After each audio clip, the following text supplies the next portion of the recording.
The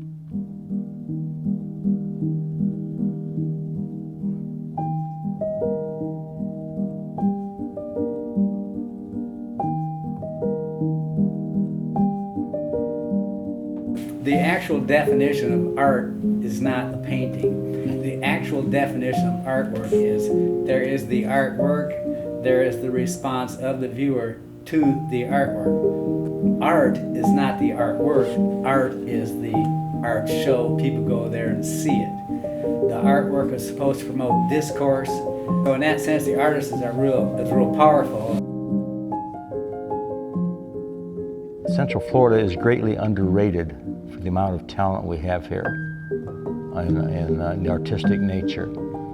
And because we have more than Mickey and Minnie, and I think First Thursdays does what it can to promote local artists and invite people in here. And we'll have anywhere between 400 and 700, as many as 1,000 people in here to view. And there's some regulars that always come, but there's also newbies every time.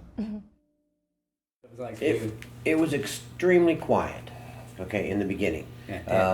Downtown was completely deserted with transients. Kim, Yes. you got involved in the museum here with the Art After Dark program, which was a precursor to First Thursday. And when did you first start that? I actually came to the museum in 1993 and joined the associate board at that time and kind of jumped right in there with chairing an Art After Dark event. It starts all the way back in 1984. That's the beginning of it. And Judith Page, who was from Valencia, was the first president of it. In 1986, I was the chairperson for the curating committee, helping with the installations of all the shows and helping with curating. Did everything, huh? Yeah, did everything. And if we think about back then, all right, the museum was kind of a little bit quiet, okay? It was doing things like Norman Rockwell as opposed to doing the avant-garde. And if anything, the program was kind of an educational program because it was more of the schools that were involved with the Art After Dark than it was the public. Well, actually, I believe it was the fall of '98. Marina Grant Morrissey, who was the director of the museum then, came to me as the associate board president and said, this is, something that we're looking into doing. It had started to catch on. This whole First Thursdays concept actually had started to catch on, kind of in the Midwest and up north at that time. And so she was interested in bringing that to the museum here in the Orlando area, and felt like that the associate board was the right group, having done the Art After Dark events, which were very similar but less frequent, to actually be the group that put these events together and managed. And so First Thursdays kind of became our thing, which is really cool. Was at that time it wasn't as frequent as First Thursday, so it was almost, again, it was a pop-up thing. It was a one night up and down, just like First Thursdays is. And still different events. Some of those events ended up carrying over and becoming First Thursday events. But we did things like art interiors. My first event that I chaired was art and architecture tours. So we actually toured, several different places here in town and visited a couple of local homes and viewed art collections. So it didn't have the continuity that First Thursdays does. Maybe like there were 3 or 4 times a year. Yeah.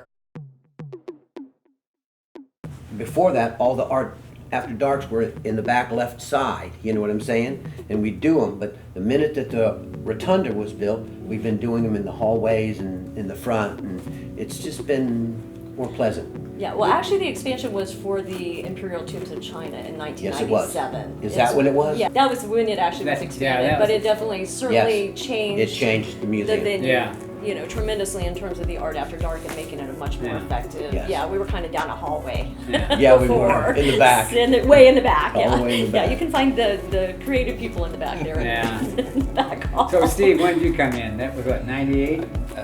98. First thing I saw was Nude Night when Victor had it. So in the summer, it was so dry here. The galleries were closing down.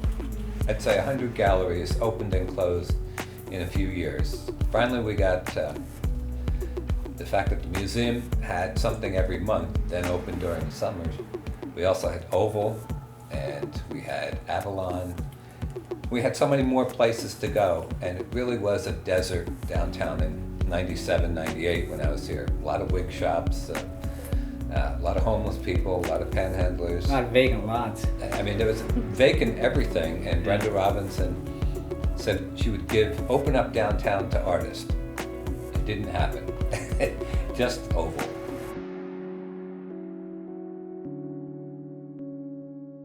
Our own or somebody else's? Any of the shows, it was from First Thursday. All of Elton's. Aw. Well, yeah, he has pretty good shows. He has a different way of doing shows. What was Talk this? about that. Tell us about some of your shows. Well, I mean, I recall doing maybe the third or fourth show. That's when this whole thing started. It's called Raw Tunification. Ah, yeah, I remember that one. And it was definitely a all collaborative cartoon art show. It was actually done with by me and another person who was not here, Kyle Eagle. We were both partnered in shows, but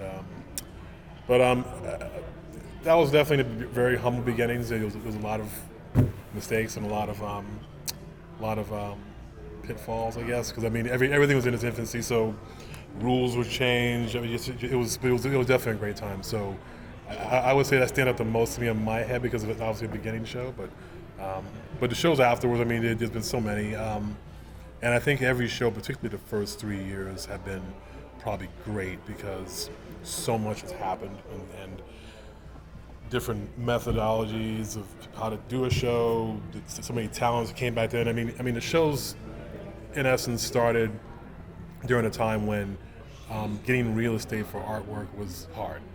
Yes. It was hard to get a place to show anywhere. So when we started back in '99, it was a free for all for everybody because everybody who was a producer or a creative of an event or creative of any kind of artwork, they just ran to the hills and came to First Thursday. So it was really a very exciting time. Before First Thursday, there was not that much show around town, different galleries and stuff. They'd come and go, but you didn't see them in the restaurants. The bars didn't have shows every week. They didn't have an art walk. Once First Thursday got there, that really changed it. It took about 2 years. That whole downtown scene they had artwork everywhere. Sure. Mm-hmm. And when they first started coming here, when they first had this, we would get 800 or 1,000 people when they first started. Oh yeah. Yeah. But that lasted about 5 years. Yeah. And then everybody had a First Thursday. Yeah. So. Well, Yeah. but it just really sparked the process. It sparked the energy within town to try to do more art. And I think First Thursdays definitely served its purpose in the beginning to be a catalyst to have more art out there. Because I mean, it was an all-star cast when it came to shows. We had Victor Perez, a lot of people doing shows. We had a bunch of folks doing events at that point for one to volunteer to go ahead and do an event, and I definitely enjoyed it. I mean, I must have done at least 12, 15 shows. Yeah. I don't remember all So the names of them. you guys did a bunch of shows too, right? Yeah, talk about What did you guys do? Well, I wanted to mention that we call the First Thursdays the original art party, and it's actually older than that because the Orlando Museum of Art used to have Art After Dark. Yes. And then it got rebranded as First Thursdays, and then we had some major marketing, and people started coming in literally by the thousands. It was so hard to walk through the hallway. It was actually probably a fire code hazard. Don't tell anybody. They set off some smoke bombs, No. and that got the fire department to come in. The fire department came in, looked around, and saw how many people were here, and told them they had to get a bunch of them back out of here. Yeah. And then they blocked off the doors, wouldn't let somebody come in, somebody could go out. Yeah. I mean, somebody goes out, somebody comes in. So, but This was crowded. it's kind of like market matured. So, but I like the way it started though. It started in February, and it was a love-based show. So it really. That's right. That's it was the show, first. love-based show. I forgot what it's volunteered. I wasn't on the curating committee yet, but I volunteered for that show, and it wasn't until maybe 2 years later that I joined the curating committee. But I was volunteering a lot. Just selling tickets, drink tickets, whatever, memberships before that.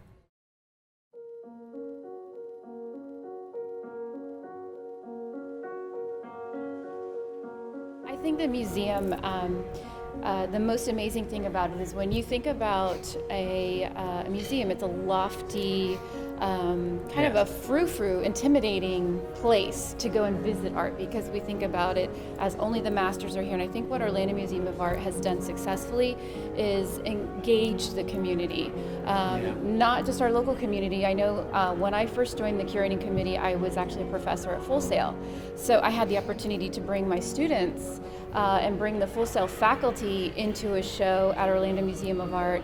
And that love affair with Full Sail and the museum and local universities like UCF has continued. And the students have been so enriched by it. So I think that the key word is just engagement and how the community has embraced it.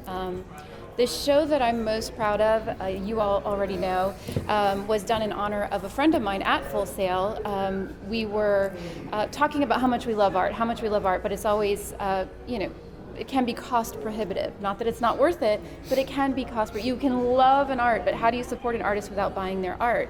So through this conversation with my coworker, Ani Gosti, I said, hey, I curate at Orlando Museum of Art. I'm gonna pitch a show, and we're gonna call it Art Under 200. And I'm really proud. This show is one of the most successful shows that the museum has ever. We still have it. They still do it going, every year, and yeah. Ed has taken that over. So Lori co-chaired that. Lori Jessup co-chaired that with me, and that is one of the things, probably maybe the most proud that I am of anything I've done at the museum. So steampunk. Steampunk. That, All Things French was a very good show.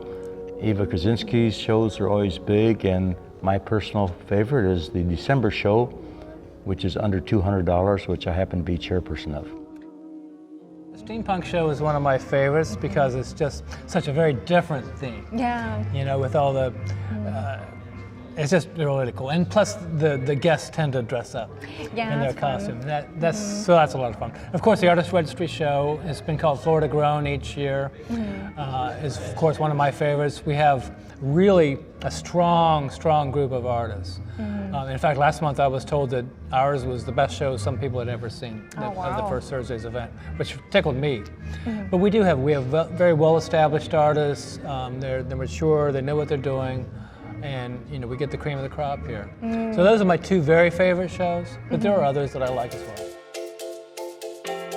Well, this event is primarily volunteer-run organization put on by the associates of the museum. And the roles that I personally take on are I sit on the selection committee, so we help select all the artwork that goes into each show. Then I am kind of in charge of laying out and arranging the artwork, but we have a big crew that we all work together doing that, and then we hang the shows. And then I come back in the evening and I'm the principal judge, and then we have two other people, the event chair and one other person that judges the Best in Show and the Honorable Mention Awards. I mean, my primary motivation in doing it is that it gives me a chance to keep my hand in the arts and to work with a whole group of people that are community spirited.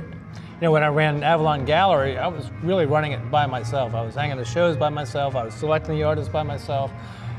That's no fun. But you come in here and you got a lot of people that have varying skills and abilities, but they're all just willing to help.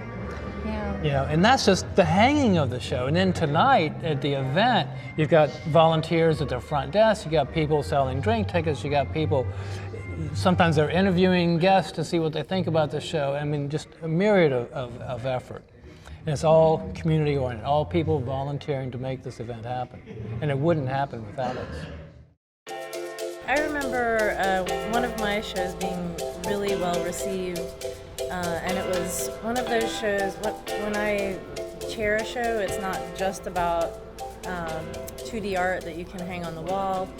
I did Beyond Geppetto, which was puppetry based, so there was some art on the walls that resonated with the puppetry 2D arts. stuff.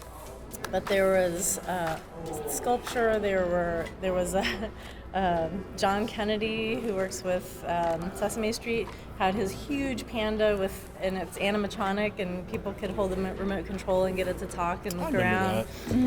Heather Henson had her crane show in the north overlook. Thank you. We had so many people. Jamie Donmoyer was here, April Tennyson. So many puppetry people in the community were doing things all throughout the museum, in the theater, and both out overlooks. Throughout the museum, there was a dinosaur. It was a person inside the dinosaur talking to people, or a dragon. It was a dragon, sorry. And all sorts of hand puppets, shadow puppets. There were make and take stations where people could make their own puppets and take them with them. And every kind of activity you could possibly imagine. Stuff was happening on the stage here. There was artwork in there. People were interacting, not with just the puppeteers, but the puppets. There were people talking to puppets. And it was a beautiful, beautiful experience. And it was packed. It wasn't quite as 1,000 people packed, but it was a good probably 750 people at least. And it wasn't just a great experience as far as featuring puppeteers who never really get featured except for these odd little, marionette theaters and locations where people have to really dig to find them. But it was a great experience for me because I got to learn about the art. I got to meet so many people in that world, and I got to broaden my experience of putting on a show, curating, dealing with all the things that go with it, the music, the food, preparing everything, marketing, and what a great experience this has been throughout all of it. But that was one of my favorites. Can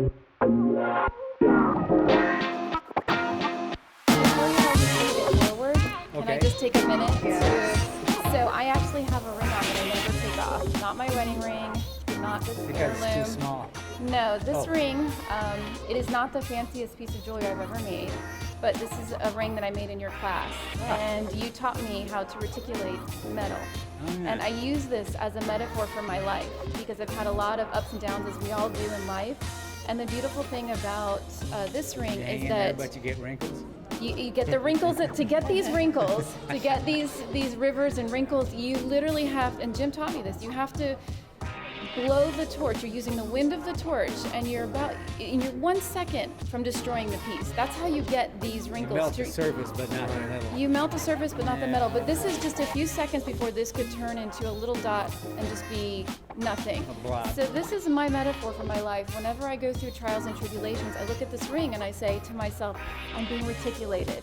These wrinkles are going to be beautiful. And so you paid it forward. I too get a lot of comfort from the jewelry making years that we spent together. And in fact, I'm on the board. I was invited to the board or the committee because of you. So. Just well, my philosophy in life is live like you're going to die tomorrow. Learn like you're going to live forever. Laughter is the key to longevity. I'm 108, no, not really. And throw in love, and you've got life.